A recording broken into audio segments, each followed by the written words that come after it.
This is regarding the first chapter about the basic introduction to mutual fund, the mutual fund importance, mutual fund objective, mutual fund classification, how mutual funds are beneficial for the investor, the login period, the types of mutual fund, the asset calculation, how mutual fund works in the market, how and why it is beneficial in long run, and short duration, how risk profile has to be classified, risk attached profitable business, how investments are made in multiple funds, different types of funds have been explained to you.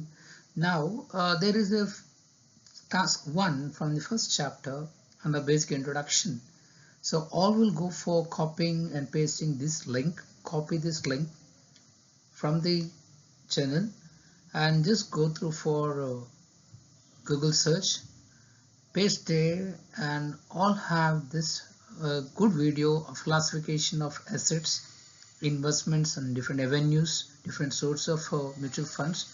All will go through for this slide as well as the whatever presentation is done on the channel, and later on based on this some question and answer task will be given to you in future classes. So copy paste this link and go for this link with the basic introduction of mutual fund. Thank you all.